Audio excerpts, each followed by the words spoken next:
Alors aujourd'hui, ça va être une petite vidéo sur le travail, on va dire, comment passer de la fonte au poids de corps. Souvent, en fait, tu vas avoir des vidéos où ça sera le contraire, comment passer du poids de corps à la fonte. Bah là, on va faire l'inverse. Tu me diras que tu es dans un sens ou dans l'autre, il y aura beaucoup de similitudes. Ça, je réponds en fait à un commentaire, à un mail que j'avais reçu il y a bien longtemps de ça. Enfin, ça va faire quelques temps. Et la personne qui m'avait envoyé ce mail me demandait quelques conseils pour passer de la fonte au poids de corps. Je lui avais promis que je rentrerai dans le détail dans une vidéo. Bah, c'est maintenant que ça va être fait. Donc, déjà, la première chose, c'est pour, on va dire, clairement, ce que tu peux faire. La première truc que je te dirais, c'est bah tu t'en fous, tu passes directement de l'un à l'autre sans forcément une transition en fait.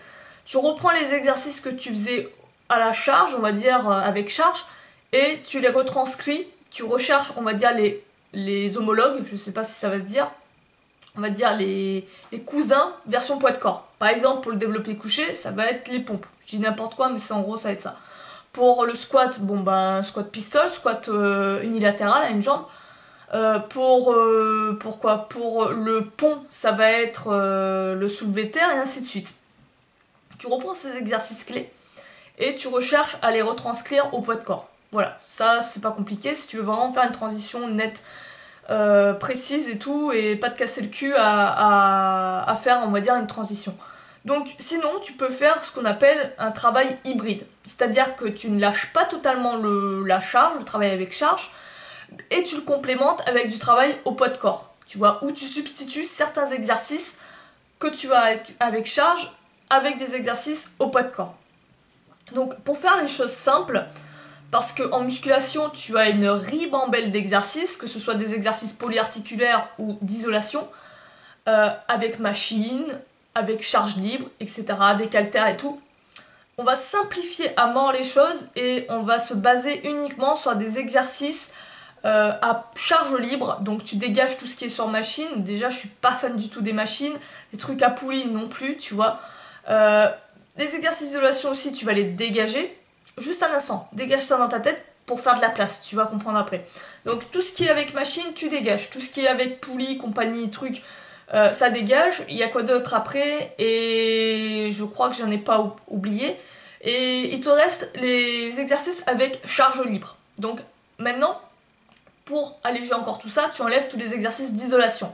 Tu vas essayer de garder des exercices essentiellement polyarticulaires qui vont grandement ressembler aux 6 mouvements maîtres de l'entraînement d'un détenu. La famille des exercices, c'est quoi? Les pompes, les tractions, le pont, les relevés de jambes, il manque quoi? Les abdos, les relevés de jambes, c'est les abdos. Attends, je dois l'avoir noté, les squats. Et il reste les pompes en ATR, pompe en poirier. Donc voilà, tu as tes 6 mouvements. Là, quels sont les exercices qui s'assimilent beaucoup à ces mouvements-là avec charge? Ça va être des exercices exclusivement polyarticulaires. Pour les pompes, développé couché. Pour le squat, bon bah squat avec charge. Pour le pont, soulevé de terre. Pour, y a quoi d'autre? Pour les pompes en ATR, ça va être la military press, comment on l'appelle en français, putain? La presse militaire, je crois, un truc comme ça. T'es debout, t'as une barre, tu pousses verticalement. Je sais plus, je crois que c'est presse militaire en français, mais je sais plus. J'ai le mot en anglais, mais pas en français. Abdos, bon, en général, les abdos, voilà, c'est bien de les faire au poids de corps, mais tu peux par exemple les faire lestés, je sais pas. Et les tractions, moi j'ai pensé à l'exercice du rowing. Bien que les tractions soient plus un mouvement vertical, le rowing est plus un tirage, on va dire, plus horizontal. Le truc, c'est que pour avoir un tirage vertical qui est avec charge, ça va être un truc à poulie, tu vois. Tirage nuque, par exemple.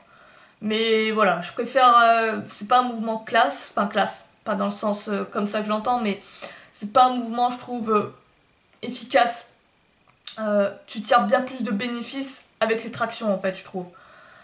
Donc le substituer avec de la charge, comme je t'ai dit, le rowing éventuellement, mais ça ne travaille pas de la même manière tout à fait. Mais c'est pas grave, c'est pour que tu aies une idée.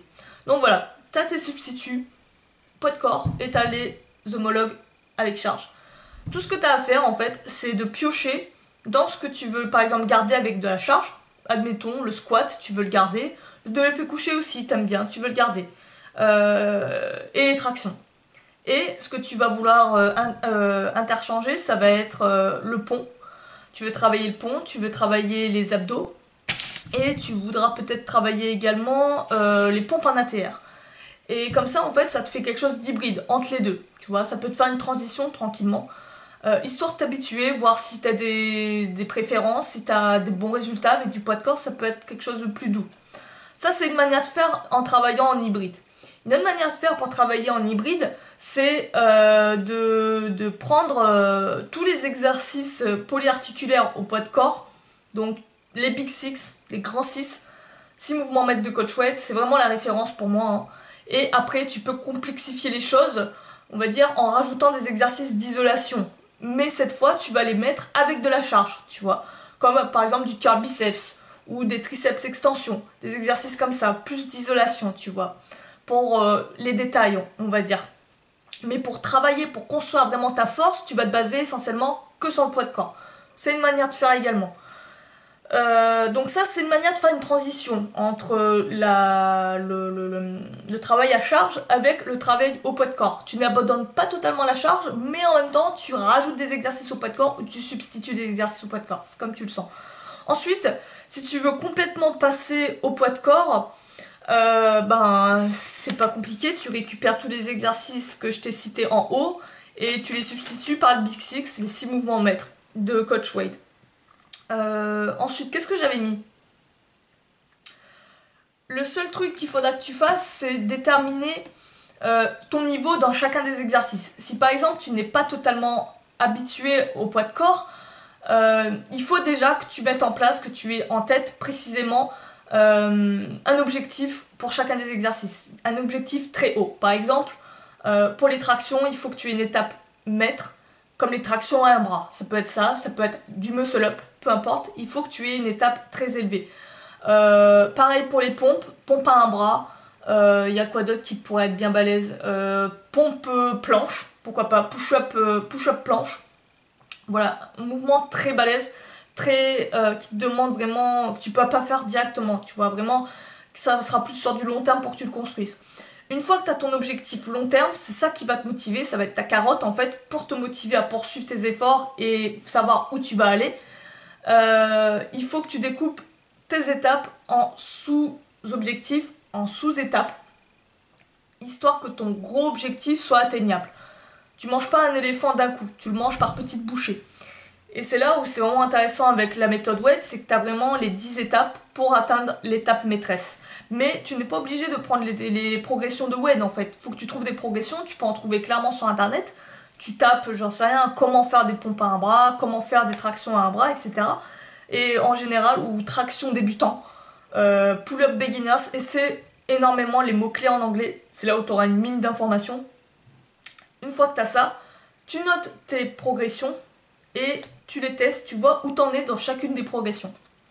Donc, admettons, je sais pas, que tu vises 12-15 reps de répétition dans un exercice.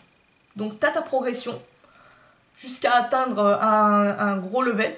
Tu testes, on va dire, l'étape 3. Je dis n'importe quoi, de n'importe quelle progression. Étape 3. Tu vois que tu arrives à en faire 20 reps, 25 reps. Easy. Bon, tu te dis, ok, moi j'avais ciblé 12-15 reps. Disons que tu veux travailler aussi l'hypertrophie. Hein. Tu avais visé 12-15 reps. Ce que tu vas faire, du coup, si tu te rends compte que c'est trop facile, tu vas prendre la progression suivante.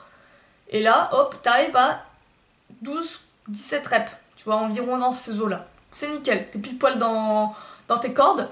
Tu choisis, tu gardes cette progression et tu travailles à partir de là. C'est ça que tu vas inclure dans ta routine, que tu vas chercher à progresser en faisant de plus belles reps, plus techniques, en augmentant tes répétitions.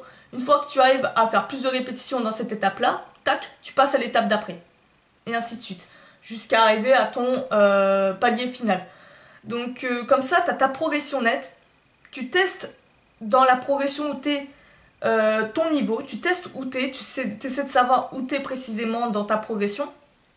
Une fois que tu as trouvé où tu étais via ton nombre de répétitions, hein, Si c'est trop dur également, bon bah tu te rends compte, si par exemple tu arrives à en faire que 5-6 reps, tu te rends compte que l'étape est trop difficile, dans ce cas-là, tac, tu vas à la progression juste avant, voire 2 progressions avant, tu retestes encore et tu vois si tu arrives à augmenter, à faire plus de reps, 12-15 reps.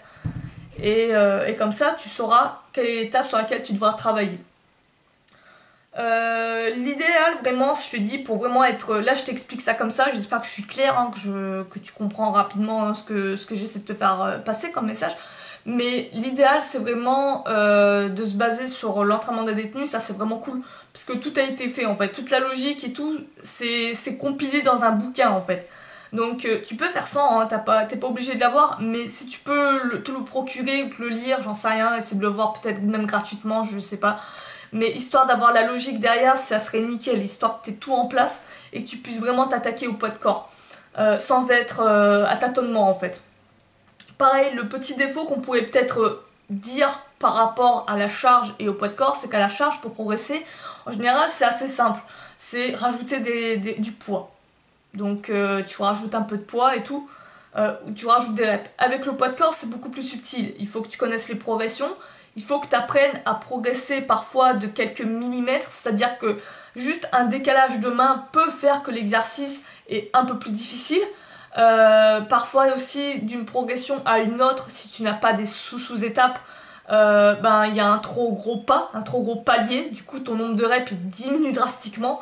C'est beaucoup plus difficile à jauger en fait si tu n'as pas l'habitude avec le poids de corps, contrairement avec la charge. Donc ça peut être peut-être on va dire décourageant pour certains, mais clairement si tu peux te procurer l'entraînement de détenu, ça va être tout compilé en fait, ça t'explique un peu la logique de la progression au poids de corps, que tu n'as pas forcément avec la charge en fait. Donc sur ce, je crois que je t'ai tout dit. Un autre truc que tu peux faire également si tu veux vraiment pas te casser le cul avec les progressions en fait, si tu veux quand même travailler du poids de corps mais sans avoir à réfléchir aux progressions, parce que il y en a plein des comme ça, hein, des personnes qui savent pas, qui ont pas l'idée de comment progresser dans l'étape d'après, tu vois. Qu'est-ce qui pourrait les challenger un peu plus que ce qu'ils font maintenant, mais sans être trop difficile. Beaucoup ils galèrent avec ça.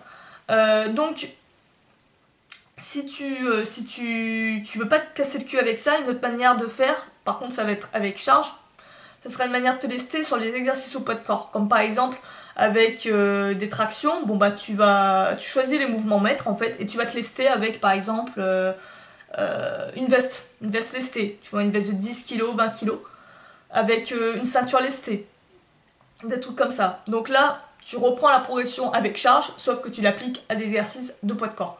C'est tout à fait faisable en fait. Donc voilà, je t'ai donné un peu les astuces. C'est un mélange entre passer à la fonte, au street, travailler en hybride. J'espère que ça t'aura intéressé, j'espère